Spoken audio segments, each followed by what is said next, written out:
So my presentation is on nature versus nurture, morality, and ethics. Specifically, I'm going to be talking about the question of how does our morality develop.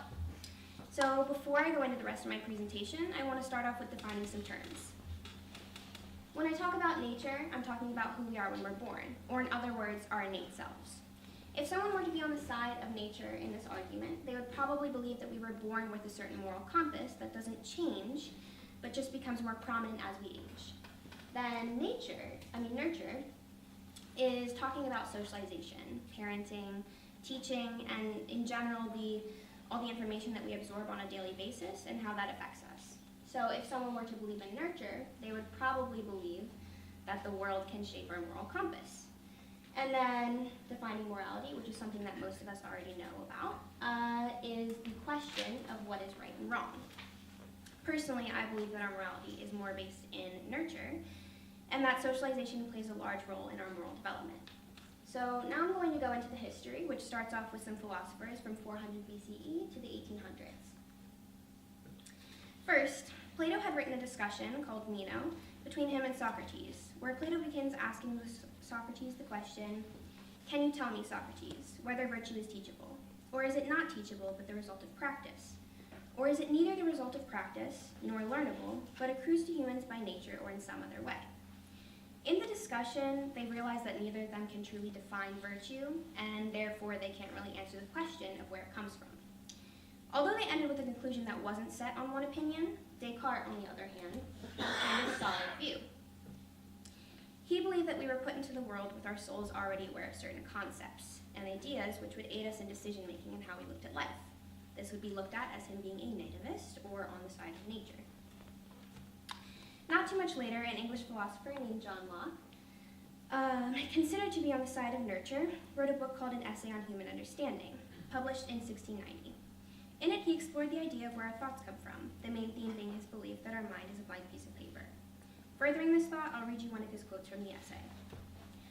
"Let us then suppose the mind to be, as we say, white paper void of all characters, without any ideas. How comes it to be furnished? Whence comes it by the vast store which the busy and boundless fancy of man has painted on it, with an almost endless variety? Whence has it all the materials of reason and knowledge? To this I answer, in one word, from experience. In that all our knowledge is founded, and from that it ultimately derives itself." From this, I think that we can grasp that he's saying that we don't have innate knowledge, but rather the ability to absorb our surroundings and, in a sense, create our minds. Skipping forward to the 1800s, a British psychologist and philosopher named Francis Galton studied the question of how we became geniuses and where intelligence comes from. He wrote a book in 1869 called Hereditary Genius, where he stated that his opinion was that the ability to be a genius came from our family line and had nothing to do with outside sources. In other words, he was on the side of nature in terms of intelligence, although it is believed that he would probably be on the side of nature in other areas of the discussion as well. Now, leaving the realm of philosophy and focusing solely on psychologists and their theories, I'm going to start off with Ivan Pavlov, who was a Russian psychologist, and his theory of classical conditioning in the 1890s. He came upon the idea of classical conditioning accidentally when he noticed his dog salivating every time he came into the room. Usually he would have food, and the dogs would salivate, so he initially thought that was the reason, until he realized it was the simple act of him walking into the room that caused them to salivate. He realized that they had associated him with food and decided to make it into an experiment. He tried ringing a bell every time that he had brought them food, and then eventually, after he did that a couple times, he stopped bringing them food and only rang the bell. And he measured the salivation from both of the experiences, and it happened to be the same. The whole point of this was that he knew that salivating for food was natural and innate, but that he found he could train a dog to salivate for something else, changing their natural response to an unnatural one by association. Now, this was about dogs, but a couple years later, I never went to that slide, but that's a visual if you guys want to look at it. That's what the dog thing looks like. B.F. Skinner, an American psychologist, believed that the classical conditioning theory was too simple for our natural complexity, and decided to research it further by looking into actions and their consequences and how we react to them. The idea generally of reinforcement was the main part of his theory, and he thought that you could teach anyone to do just about anything by using that. Skinner had the idea that all actions will be repeated when there is positive reinforcement, or not repeated for negative reinforcement. In other words, your actions are a result of your reactions to your environment. For example, his experiment had to do with a rat in a cage and a lever. And so the rat would go around doing its thing, and then whenever it pressed the lever, food would come down through the cage, and then the rat would be like, great, now I have food. And then whenever it was hungry, it would press the lever. So then it was figured out that pressing the lever was a good thing and came with a reward, and so the rat made the association. In a more modern example, if a kid cleans their room and then you're like, here, I'm going to give you some candy, they're much more likely to repeat that behavior because kids usually like candy. The other part of the experiment was punishment, and so in the scenario of the cage, to make it negative, he tried every time that the lever was pressed to do like a little bit of an electrocution kind of thing, but not like death, but just like, just a little bit. And then in a more modern example, let's say you don't study for a test, and then you get a quote-unquote bad grade, and then somebody's like, that was a quote-unquote bad grade, and then you study for the test next time and you get an A, and then you're like, this is good, I'm gonna do it again. So then, going further into the development of the question, Bandura, a psychologist from the 1900s, took information from both Skinner and Pavlov, but believed learning was a little different. He had believed that learning was a social thing made by observation, and that there were different internal and external factors to how we take in information. He said that he thought that observation led to mimicking, but in order for that, you had to have someone or something that you identify with, and then you're more likely to adopt their behaviors and beliefs. There are four main components to the theory, which are attention, retention, reproduction, and motivation. Attention has to do with the idea that we take in a lot of information on a daily basis, but little of it actually catches our eye. In order for us to learn and redo someone's actions or grasp their beliefs, we would have to be interested enough to pay attention. And retention has to do with our memory. Even if we're interested, sometimes we forget because something else might catch our eye, and we don't use the previous information again. Then reproduction has to do with our ability, whether it's mental or physical, to repeat someone's behavior. And last, motivation has to do with the will the person has to adopt a behavior or a belief. If it receives a positive reaction or something that is desirable to that specific person, they're more likely to do that behavior.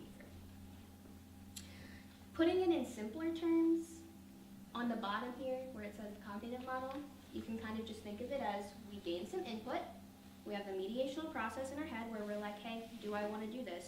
Do I want to repeat this behavior? And a lot of it's subconscious. And then you have the output, which is the actual behavior itself, whether you do it or not.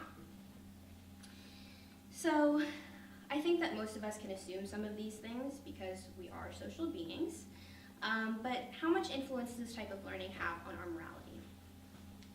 I think that socialization has a very prominent piece, which is the idea of doing things based on the feelings of others, opinions of others, or doing things that would generally benefit the world around them. During the stages of Kohlberg's theory of moral development, we grasp an idea that doing what's morally right has to do partially with other people's emotions, not just our own. In the first stages of development, when we're a very small child, we think of morality in the eyes of ourselves, as in whatever we like to do is what's good, so we just do whatever we want. Then as we get a little older, our view of important opinions shifts to our parents, as they say things to us like, wow, that was a nice one, kiddo, or that wasn't very nice and I didn't like that, so don't do that. And then, early adolescence starts kicking into our morality, and we take into account laws in our social lives, as in what we owe to others, or what feelings others may have. And at the last stage, going through all of these, we have our fully developed sense of morality. Now, this is kind of well known, but I really want to talk about how our genes come into play, as many people on the side of nature discuss. So, throughout the years, genes have come to prove our personalities have a lot to do with the way that our genetic makeup is laid out. For instance, there are gene mutations that can cause impulsivity, which can lead to drug abuse, alcohol abuse, and a variety of mental disorders. It's a gene mutation of the serotonin transporter genotype, which happens to be the same genotype noted in many of the papers I've read. For those of you who don't know, because that could be like a long term to say, to simplify it, serotonin is the thing in our brain that makes us happy. So if we have less of it, then we're more prone to be depressed. And so basically, this person did a test on morality, depending on your levels of serotonin. And it was done by Georgetown University. And they tested people to find out if they had a long or short transporter gene, or both, and how these different variations would affect decision-making in a series of moral questions.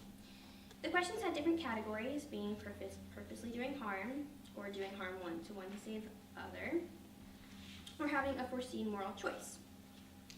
A quote from Scientific American states that although the three groups showed no differences when presented with morally neutral scenarios or those where harm is intentionally caused to an individual, there were significant differences between groups when it came to the scenarios of foreseen harm. Those with the long form of the promoter were much more willing to approve of harming one person to protect five. They felt that doing so was the better moral choice. Those with the short form, however, felt that harming the one was morally neutral. Now, the other thing that I want to get to is empathy and how that connects with our Gs, because I personally believe that empathy tends to combat morally, quote-unquote, wrong behavior. So, for empathy, or in other words, the ability to feel another person's feelings, there has been the question of whether or not it could be genetic. There were a few studies done in the past, but the way they were done was less in-depth, as a more recent study done by Martin Melchers of the University of Bonn and Elizabeth Hahn of Saarland University. They had taken a self-evaluation quiz where the participants would say like, oh, I think my empathy is like this and I've experienced it in this sense. And then they also had a test of multiple pictures where you would have to figure out what the person was feeling based on their physical expression. First, they made sure that they differentiated results from cognitive empathy, or the ability to understand people on a mental level, but not really on a deep soul level. And then affective empathy, the ability to physically feel another person's emotions. This was done with 742 people of different age groups and family connections, where the results for affective empathy were between 52 to 57% heritable, and in terms of cognitive empathy, it's around 27% heritable. Meaning that cognitive empathy is more likely to be taught, and affective empathy is more likely to be connected with our genetics. Though the results aren't fully leaning towards one solid answer, and do have variations and exceptions, researchers are coming closer to find whether or not empathy is genetic.